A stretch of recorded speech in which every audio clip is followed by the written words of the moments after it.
Bonjour, bonjour, bonjour à toute la communauté qui est là, déjà présente ce soir. Donc, il est 18h02 de mon côté à Montréal et nous allons pouvoir commencer ce live. Bonjour, CEO. Bonjour. Et donc, pardon? Non, j'ai dit bonjour. OK, parfait. Donc, c'est un plaisir de présenter ce live, cette conférence en live une fois de plus. Hein, c'est devenu une habitude. On se retrouve tous les vendredis ici pour adresser une thématique particulière. Et la thématique qui nous rassemble aujourd'hui, je dirais qu'elle n'est pas la moindre. Je dirais même qu'elle est plutôt sensible comme thématique. Hein. On a pu voir pour ceux qui interagissent avec nous déjà dans les groupes, que ça peut être un sujet assez épineux qui peut susciter la controverse, qui peut susciter l'argumentaire. Donc, on a décidé sur ton initiative CEO d'adresser justement ce sujet aujourd'hui. Et je peux vous dire que vous pouvez, dès le départ, déjà adresser vos 3 colonnes, comme d'habitude. Donc, la colonne des choses que nous savons, pardon, la colonne des choses que nous savons, celle que nous savons que nous ne savons pas, qui doit être développée.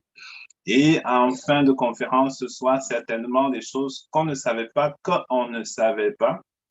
Donc, je suis particulièrement rassuré du fait que nous allons quand même creuser le sujet et que plusieurs d'entre nous, nous allons être édifiés.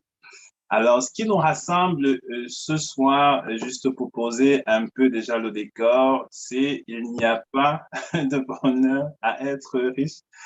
De prime abord, je dirais que tel que c'est posé déjà la problématique, on dirait qu'il y a un problème dans la formulation. Il n'y a pas de bonheur à être riche. On le sait tous que habituellement, les notions de bonheur et de richesse sont liées. Okay? On a du plaisir à pouvoir s'offrir un voyage à l'étranger, à pouvoir s'offrir une voiture luxueuse, à pouvoir offrir aux siens n'est-ce pas, des choses qui parfois sont assez dispendieuses à pouvoir offrir à ses enfants, euh, des scolarités dans des collèges privés, des systèmes d'éducation privés, parfois à l'étranger. Donc, toutes ces choses-là renvoient quand même à la richesse et peuvent procurer un certain bonheur. On a du plaisir justement à pouvoir s'offrir ce que d'autres ne peuvent pas s'offrir. OK, donc, et là, aujourd'hui, ce soir, on nous dit qu'il n'y a pas de bonheur, il pourrait ne pas y avoir de bonheur à être riche.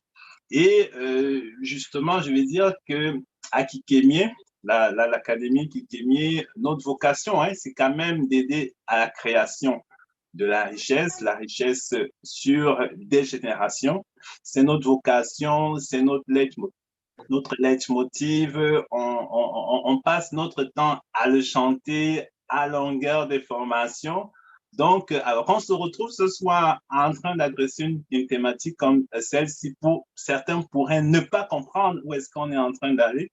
Donc, juste pour te permettre de faire une petite introduction SEO, peut-être avec la définition des termes, avant que nous rentrions vraiment dans le sujet en lui-même, parce que aujourd'hui, on va voir à qui est-ce que ça s'adresse, pourquoi une telle thématique, quand est-ce que ça rentre en ligne de compte, et puis, bref, on va adresser certains points là-dedans, mais en guise d'introduction, qu'est-ce que tu pourrais déjà nous dire pour poser le décor, CEO? Oui, bonsoir, merci hein, une fois de plus de vous connecter, n'est-ce pas? Je vois des personnes connectées depuis le Cameroun, il est quand même assez tard. Je voudrais vous dire merci, n'est-ce pas, pour l'intérêt que vous accordez, n'est-ce pas, pour ces conférences-ci. Et donc, comme vous savez, oui, c'est l'Académie kikenienne. Nous nous réunissons à tous les vendredis 18 heures. J'ai quand même reçu des requêtes qui pourraient peut-être nous amener à passer à 16 heures pour que les gens, n'est-ce pas, de l'autre côté puissent avoir l'opportunité d'être avec nous parce que apparemment c'est quand même assez tard chez eux. Donc, on est en train d'étudier cela. On va voir comment est-ce que ça peut être possible qu'on se connecte plutôt à 16 heures. Je vous tiendrai au courant. Donc, ceci étant dit, la problématique de ce soir, comme vous pouvez l'imaginer, elle est assez intense, hein. Il y a quand même beaucoup d'ambiguïté dans cette problématique-là. On dirait, on aurait dit, n'est-ce pas, que nous sommes en train de nous dédire, mais justement, non. C'est justement parce qu'on a eu ce sentiment-là, n'est-ce pas, justement, dans les forats, que le message que nous essayons de véhiculer, n'est-ce pas, pouvait se heurter à un certain nombre de difficultés au niveau de la compréhension et même de sa praticabilité. Et voilà pourquoi est-ce que nous avons pensé que ça valait la peine, n'est-ce pas, de mettre tout ceci sur la table et puis aller vraiment décortiquer de façon à ce que nous puissions être sur la même longueur d'onde et qu'on ait véritablement un même discours. Et ceci étant dit, quand on parle de richesse, vous savez, nous parlons beaucoup de richesse, mais surtout de richesse générationnelle. L'adjectif générationnel dans la richesse que nous prenons vient prendre tout son sens à travers ce sujet même. Pourquoi? Parce que de penser, n'est-ce pas, à créer de la richesse, pas seulement sur des générations, une, deux, trois, quatre, de façon définitive et éternelle, c'est vraiment une fois de plus, n'est-ce pas, venir répondre à la problématique que nous avons ce soir. Donc, celle de est-ce que il n'y a pas de bonheur, n'est-ce pas, véritablement à être riche? C'est une question, comme je vous ai dit, assez épineuse, mais nous sommes là pour ça. Charles a pris la peine, n'est-ce pas, de vous demander de bien dresser déjà vos différentes colonnes. C'est-à-dire que qu'est-ce que je sais que je ne sais pas, qu'est-ce que je sais que je devrais savoir, et puis qu'est-ce que je sais que je qu'est-ce que je sais que je sais, qu'est-ce que je sais que je ne sais pas, qu'est-ce que je ne sais pas que je ne sais pas. Très important de pouvoir dresser ces trois colonnes pour pouvoir aller les renflouer ce soir. Et donc, un élément aussi important à pouvoir clarifier ce soir, c'est vraiment la définition de la richesse avant qu'on ne commence. Parce que quand on parle ici de la richesse, qu'on le pose, n'est-ce pas, qui n'apporte pas de bonheur, il faudrait vraiment qu'on soit assez clair hein, de quoi est-ce qu'il est question. Il est question ici, n'est-ce pas, de ceux qui pensent que la richesse, n'est-ce pas, est véritablement l'accumulation, n'est-ce pas, des biens matériels et de l'argent, hein, il faut le dire. Donc, quand cette richesse-là est définie et vue de cette façon-là, on pourrait facilement démontrer, et c'est souvent la majorité, n'est-ce pas, des cas, n'est-ce pas, que la richesse constitue, n'est-ce pas, l'ensemble des biens matériaux et puis également la quantité très souvent de son compte bancaire. Vu sur cet angle-là, oui, elle poserait véritablement de problèmes parce que entraîner directement le bonheur, ce serait un peu difficile parce que si de l'autre côté, on pourrait voir le bonheur, n'est-ce pas, comme cette capacité, n'est-ce pas, de pouvoir avoir une certaine satisfaction en tant qu'être humain et sachant que nous, en tant qu'être humain, nous sommes créés à la base, n'est-ce pas, pour pouvoir être avec les autres, pour pouvoir servir les autres, pour pouvoir exister parce que les autres existent. À ce moment-là, on aurait un souci véritable à pouvoir allier ces deux notions-là. Donc, la richesse, à ce moment-là, n'apporterait pas forcément, ne justifierait pas forcément le bonheur. Et aussi, au niveau de la richesse ici, il serait très important qu'on puisse également le dire, hein, la richesse, c'est pas une notion qui en soi est quelque chose de négatif. Quand je dis négatif, la richesse ne porte pas en elle, n'est-ce pas, les gènes de quelque chose de mauvais, de quelque chose de dangereux. Donc, la richesse ne peut pas s'exprimer par quelque chose de mal, par quelque chose de bien. Donc, quand bien même elle doit être à l'extérieur, qu'elle doit être de quelque chose de concret, elle ne peut pas s'exprimer de cette façon-là. Donc, vu sur l'angle de richesse en tant que, comme je le disais déjà, en tant que matériel essentiellement en tant que compte financier, n'est-ce pas, on pourrait avoir beaucoup de difficultés à pouvoir retrouver le bonheur à ce niveau-là. Voilà un peu ce que je peux rapidement dire en guise de, pour mettre la table là, afin que nous soyons tous sur la même longueur d'onde et qu'on puisse, n'est-ce pas, comprendre au fil, n'est-ce pas, des questions, des déroulés, n'est-ce pas, ce que nous voulons apporter comme message ce soir. Merci. Ok, parfait. Merci beaucoup. Merci beaucoup, CEO, justement, pour cette introduction. Donc, on voit déjà d'entrée de jeu que, justement, il y a comme d'un côté l'abondance financière que nous encourageons, que nous prônons, et il y a d'un autre côté la réalisation personnelle qui serait comme se sentir heureux, se sentir épanoui, se sentir satisfait. Et tout de suite, on a envie de se demander, est-ce que les deux sont forcément liés? Alors, ça m'amène à la première question. Ce message s'adresse à qui essentiellement? Est-ce que c'est un message qui rejoint le commun des mortels, c'est-à-dire vraiment monsieur tout le monde, ou alors c'est un message vraiment qui est destiné à une certaine catégorie de personnes. Donc, c'est un peu la question que je veux déjà, à partir de ton intro, là, te lancer. Oui, je dirais rapidement que la question s'adresse de façon générale. La question s'adresse ici, n'est-ce pas, à des personnes, n'est-ce pas, qui pensent qui définissent la richesse comme étant quelque chose d'extérieur, comme étant quelque chose de matériel, comme étant quelque chose de concret, qu'on va toucher, qu'on va avoir, comme un bien, n'est-ce pas, qu'ils auraient acquis. Et je vais même élargir pour dire que cette problématique-là s'adresse véritablement aussi à la majorité des personnes comme nous qui avons beaucoup grandi, n'est-ce pas, dans des conditions assez difficiles, dans des conditions de paupérisation un peu avancées. Et du coup, on a toujours vu, hein, on a toujours pensé que, ayant grandi dans le manque, dans le besoin, probablement que quand on va accumuler beaucoup d'argent, on va accumuler beaucoup de biens matériels, forcément, on serait là en train de corriger, d'être heureux, n'est-ce pas, de vivre dans le bonheur. Donc, c'est un peu cette façon de penser que nous avons là qui, n'est-ce pas, justifie aussi cette problématique-là. Parce qu'à chaque fois qu'on parle, n'est-ce pas, de richesse versus le bonheur, majoritairement, n'ayant pas, n'est-ce pas, grandi dans l'opulence, on a souvent l'impression que si jamais je peux me retrouver avec un certain nombre de biens, je peux accumuler un certain nombre de matériel, alors du coup, c'est sûr que je vais connaître le bonheur.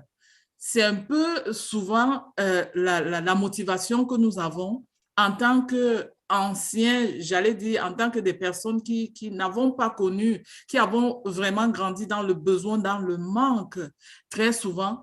Quand on est capable de finalement avoir un domicile pour soi, on est capable d'avoir un véhicule, on est capable, n'est-ce pas, de pouvoir s'habiller décemment pour certains, tout de suite, on est capable d'en avoir deux véhicules, on peut choisir à l'intérieur. On pense que dès qu'on va avoir ça, probablement qu'on va être heureux, probablement qu'on va connaître le bonheur.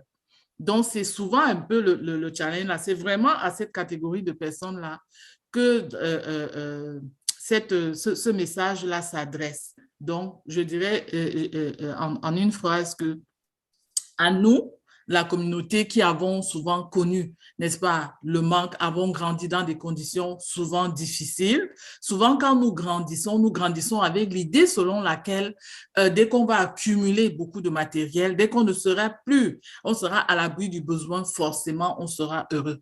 Donc, on associe facilement cette richesse-là, cette accumulation de biens-là à un quelconque bonheur qu'on devrait automatiquement avoir en lien avec cela. Donc, c'est vraiment, le message s'adresse à ces personnes-là. Et je m'inclus là-dedans, hein, parce que... Ben, ce que tu dis, CEO, excuse-moi, mais ça vient défier carrément tout ce qu'on a généralement entendu, tout ce qui a meublé un peu notre cheminement jusqu'ici, parce que si on est allé à l'école, si on a pu avoir un emploi, forcément, c'est pour se mettre à l'abri du besoin, pour mettre les nôtres à l'abri du besoin. Et je dirais même les nôtres, pas juste notre famille nucléaire, nos parents, nos frères, nos sœurs, généralement, on nous fait porter des fardeaux. Ça, c'est un autre débat que peut-être on ne devrait pas porter. Mais on a été moulé dans ce moule-là. Et ce que nous entendons ce soir vient un peu défier tout cela.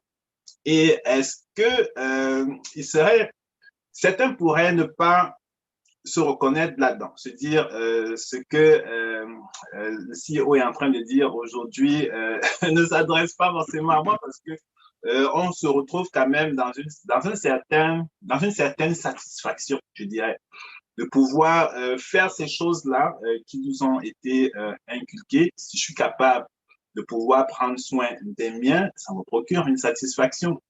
Alors, on comprend aujourd'hui que ça pourrait ou alors ça ne devrait pas forcément aller ensemble. Et là, ça me renvoie à une question spécifique. Pourquoi je suis là? Pourquoi nous sommes là? Est-ce qu'on a réellement le devoir de savoir pourquoi est-ce que nous sommes là et qu'est-ce que nous sommes appelés à accomplir? C'est ça, en fait. Tu poses cette question-là, elle est vraiment comme à point nommé là. Vous allez vous rendre compte que quand on fait les cours, très souvent à notre niveau 2, on arrive toujours avec la problématique de pouvoir mettre sur pied votre fiche de vie, de sortir un peu votre notice de vie. C'est à ça que cet élément-là sert. Parce qu'en réalité, étant investi, n'est-ce pas, d'une mission, il est question de pouvoir aller découvrir cette mission-là et de mener à bien cette mission-là. Ce n'est qu'en le faisant qu'on peut connaître, n'est-ce pas, le bonheur, parce qu'on est en train de faire exactement ce pourquoi nous devons faire. Et cette mission, très souvent, on la connaît de façon générale que nous sommes là pour des autres. Donc, en réalité, quand on voudrait aller chercher de l'argent, l'idée ici, c'est de savoir pourquoi est-ce qu'on a besoin de cet argent-là. Qu'est-ce qu'on va faire avec l'argent qu'on va avoir? C'est en réalité le bonheur se trouve dans l'utilisation, n'est-ce pas, de cet argent-là, dans l'utilisation, n'est-ce pas, de ces moyens-là qu'on a finalement engrangés. Donc, l'idée, c'est de ne pas s'arrêter tout de suite à j'ai besoin d'accumuler. Quand je vais accumuler, je vais avoir ci, je vais avoir ça, je vais avoir ci. Et puis, subitement, je vais être heureux. Non. C'est totalement faux. Nombreux qui sont passés par là et qui l'ont fait, n'est-ce pas, le disent, le clament haut et fort. Et on peut aussi faire un petit sondage pour se rendre compte que ce n'est pas vrai du tout, du tout. Ce n'est pas parce qu'on a travaillé de façon intense, on a accumulé de l'argent de gauche à droite que finalement on a été heureux ou bien qu'on est heureux. Mais c'est le bonheur véritable se retrouve dans ce que nous faisons à la fin de la journée avec, n'est-ce pas, l'argent que nous avons. À ce niveau-là, j'ai envie d'embrayer, n'est-ce pas, sur un exemple. Je voudrais dire que si vous vous levez le matin, vous arrivez là, Charles, on te tient par la main, on te dit, bon, allons, on arrive à la banque, puis on ouvre un compte à ton nom, et puis on te dit, Charles, regarde dedans, tu vois, c'est 1 milliard de dollars qui t'appartient à toi. Tu te lèves un matin, cet argent-là est dans ton compte et c'est à toi. On te dit, voilà, cet argent-là est pour toi.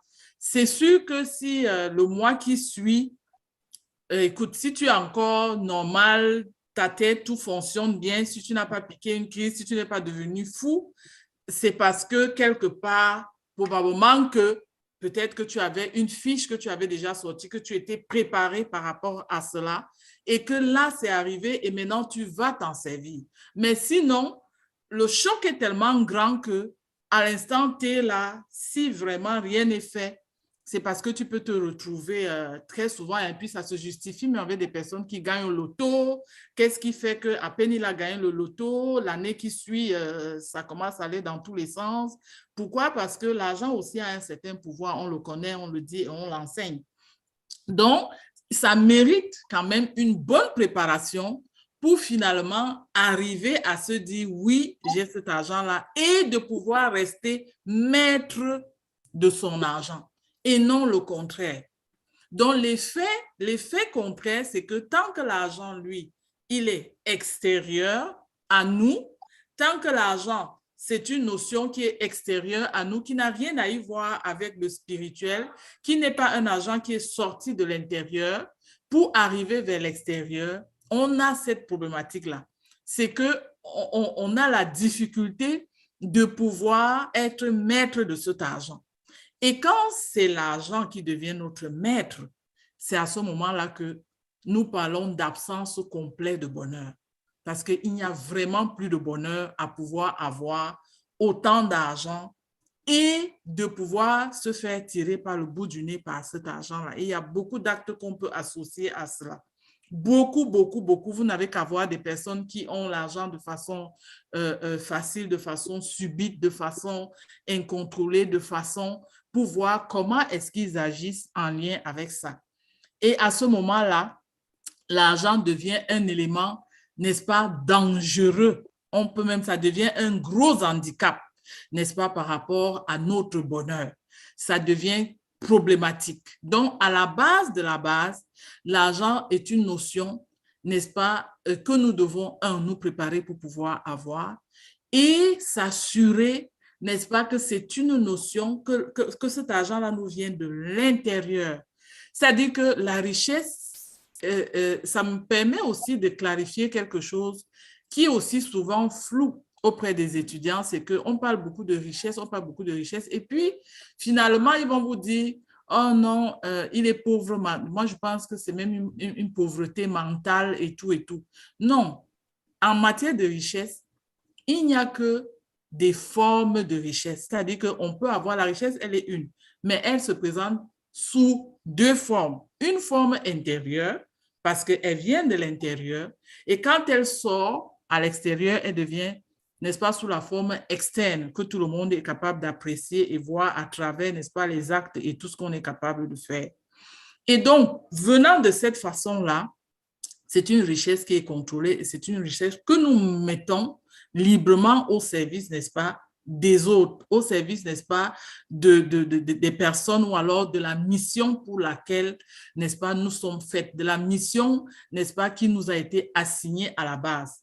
L'idée ici, c'est de pouvoir aller chercher de la richesse, chercher de l'argent, mais pour aller, n'est-ce pas, réaliser, pour aller contribuer d'une façon ou d'une autre au bonheur des autres qui nous entourent. Et c'est à ce moment seulement qu'on est capable de trouver véritablement un certain bonheur. J'allais même encore dire que par extrapolation, à partir de nos efforts, de notre travail, on se lève à 4 heures du matin, on commence à travailler, on travaille de façon intense et acharnée. On est capable, avec notre travail, de s'assurer, n'est-ce pas, de pouvoir créer une certaine quantité de richesse. Mais à côté de ce travail-là, on devrait, n'est-ce pas, ajouter à cela, n'est-ce pas, les valeurs que la nature nous impose pour pouvoir aller atteindre un certain nombre de paliers. C'est-à-dire que vous verrez rarement, difficilement, n'est-ce pas, un certain homme d'affaires qui a une certaine façon, n'est-ce pas, de fonctionner, même dans son domaine d'affaires, aller atteindre un certain sommet en matière d'enrichissement. Je voudrais prendre des exemples, par exemple, même pratiquement la majorité des grosses entreprises qu'on peut avoir, qui, n'est-ce pas, très souvent, vous allez voir des gros chefs d'entreprise qui malmènent parfois leurs employés, n'est-ce pas, les employés sont clochardisés, ils n'ont pas des revenus comme il se doit, n'est-ce pas, ils les exploitent, ils sont surexploités. À la réalité, c'est qu'ils ne peuvent pas atteindre un certain niveau véritable dans leur enrichissement. Parce que cette façon de faire-là ne va pas forcément avec la richesse. ça ne les empêche pas de pouvoir, mais ça les empêche de pouvoir atteindre un certain nombre de paliers et du coup, ils sont maintenus à un certain seuil qu'ils ne peuvent pas dépasser malgré le potentiel qu'ils peuvent avoir. Ça, c'est l'élément vraiment fort et important que j'aurais vraiment voulu que, n'est-ce pas, tous ceux, n'est-ce pas, de Kikenye puissent vraiment prendre cela en considération pendant qu'ils sont en train de créer leur richesse. Et c'est pour ça que nous parlons beaucoup de richesse générationnelle. Si nous créons la richesse dans le souci, n'est-ce pas, de pouvoir voir les autres heureux, de pouvoir partager cette richesse-là avec les autres, à ce moment-là, nous sommes en train de, n'est-ce pas, contribuer au bonheur des autres. On est comme ça en train de nous-mêmes, n'est-ce pas, se sentir bien accompli. On atteint ce qu'on appelle l'accomplissement sur la pyramide de Maslow. Et ce n'est qu'à ce moment-là, quand on est accompli véritablement, qu'on se sent vivre ou alors qu'on justifie quelque part sa vie.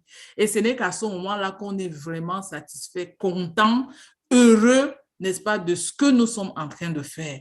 Donc, s'il y a quelque chose de très important à retenir, c'est que la richesse ici ne constitue pas, n'est-ce pas, cette accumulation excessive de biens matériels et tout, de comptes bancaires, n'est-ce pas, importants en banque, alors que, n'est-ce pas, le but même de cette richesse-là n'est pas justifié ou alors n'est pas réalisé.